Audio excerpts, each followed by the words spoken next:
আমার নাম জয়া। আমার বয়স ৪৫ বছর। আমি মুম্বাই যে আমার শাশুড়ি এবং ছোট ছেলের সঙ্গে বাস করি।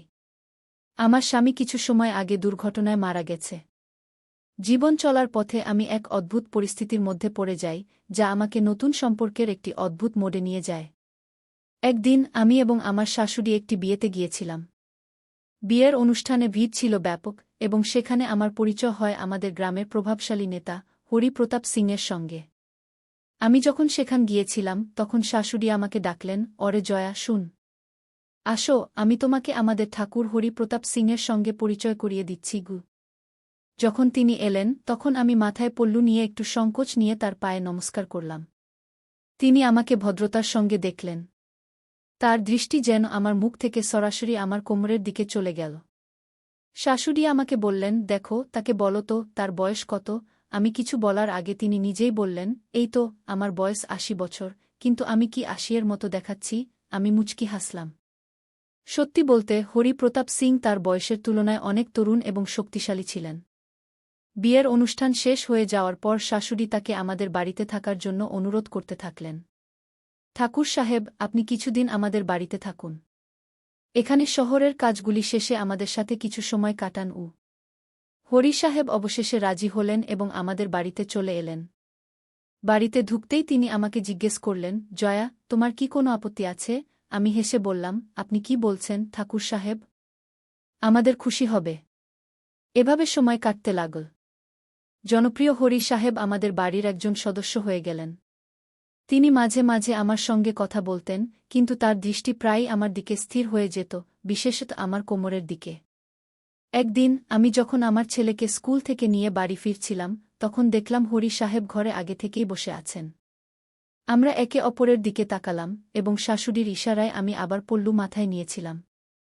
তারপর আমি চা তৈরির জন্য রান্নাঘরে চলে গেলাম, কিন্তু মনে হচ্ছিল কেউ গভীরভাবে আমাকে পর্যবেক্ষণ করছিল। এরপর আমাদের বাড়িতে দিনগুলো কেটে গেল, এবং আমি বুঝতে পারলাম যে আমার জীবনে হরি প্রতাপ সিংয়ের উপস্থিতি আমাকে ভিন্ন এক অনুভূতিতে ভরিয়ে দিয়েছে। আমি তাদেরকে বললাম, অরে ঠাকুর সাহেব, আপনি কেন কষ্ট করছেন?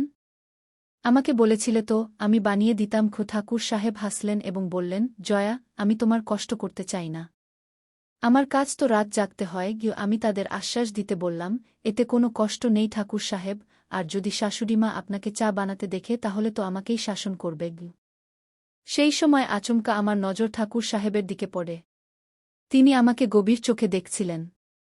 তার দৃষ্টি যেন আমার পল্লুর উপর অটক হয়ে গেল। ভীতির মধ্যে আমি তৎক্ষণাৎ মাথায় পল্লু টেনে নিলাম এবং চা তাদের সামনে রাখলাম। এরপরে থেকে আমি প্রতিদিন রাতে ঠাকুর সাহেবের জন্য চা বানানোর কর্মসূচি শুরু করে দিলাম।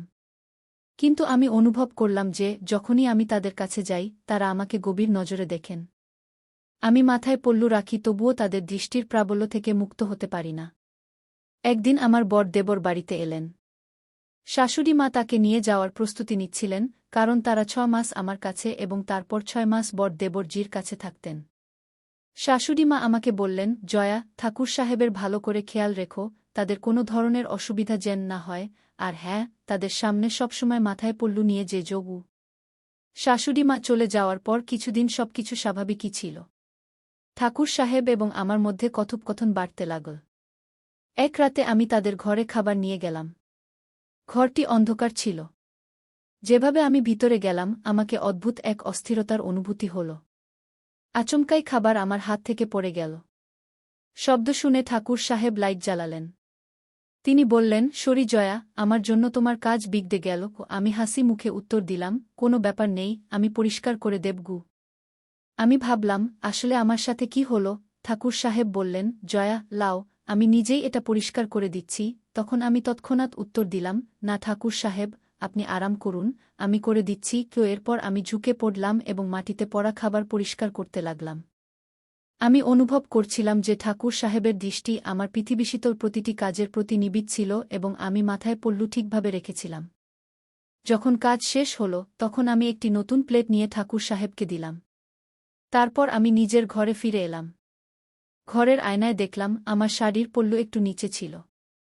আচমকাই মনে পড়ল যে এটি একই শাড়ি যা আমি সন্ধ্যায় আমার বন্ধুর বাড়িতে পরিধান করে গিয়েছিলাম, তবে বাড়ি ফিরে আসার সময় পল্লু ঠিক করতে ভুলে গিয়েছিলাম।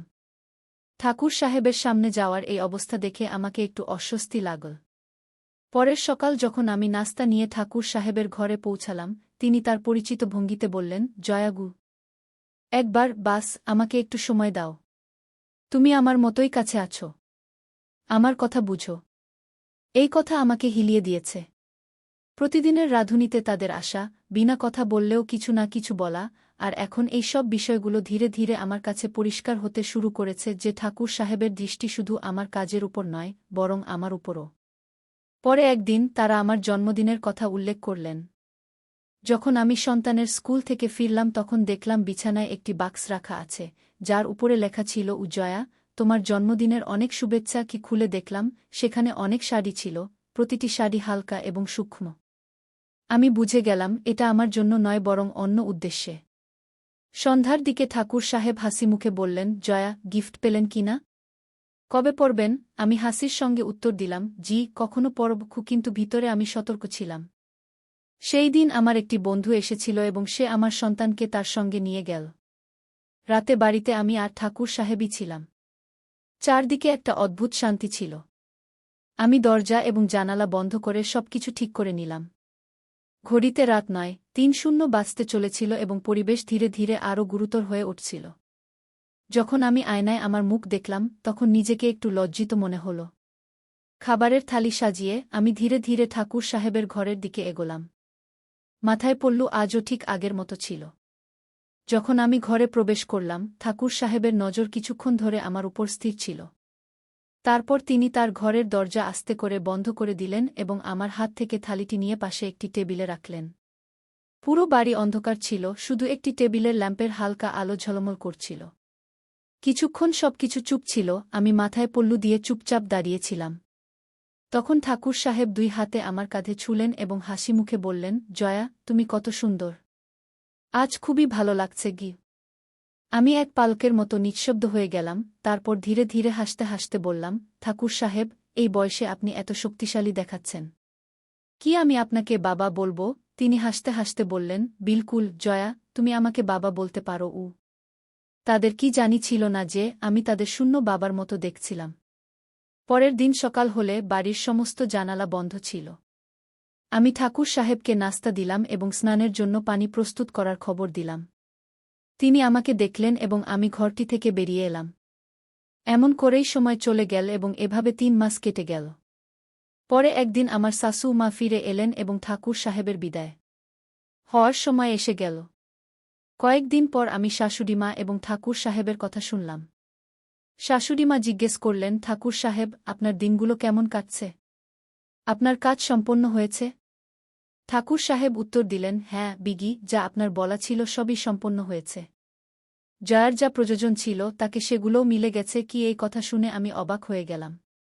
এর মানে ছিল যে শাশুড়িমা এবং ঠাকুর সাহেব আগে থেকে কিছু পরিকল্পনা করে রেখেছিলেন। পরে কিছু বছর পরে ঠাকুর সাহেবের মৃত্যু হয়ে যায়। চলে যাওয়ার সময় তিনি তার সম্পত্তির একটি অংশ আমার নামে লিখে দেন, যেন তিনি আমাকে তার কন্যা হিসেবে মনে করেছেন। এভাবেই ছিল ঠাকুর সাহেব এবং আমার গল্প। তো বন্ধুরা, কেমন লাগল আপনাদের এই গল্প? আপনার মতামত মন্তব্যে জানাতে ভুলবেন না। যদি এই গল্পটি আপনার হৃদয়ে স্পর্শ করেছে তাহলে এটি লাইক করুন এবং আপনার বন্ধুদের সঙ্গে শেয়ার করুন। আগামীতে আরও এমনই রোমাঞ্চকর গল্প শুনতে চাইলে আমাদের চ্যানেলে সাবস্ক্রাইব করুন এবং বেল আইকন চাপতে ভুলবেন না।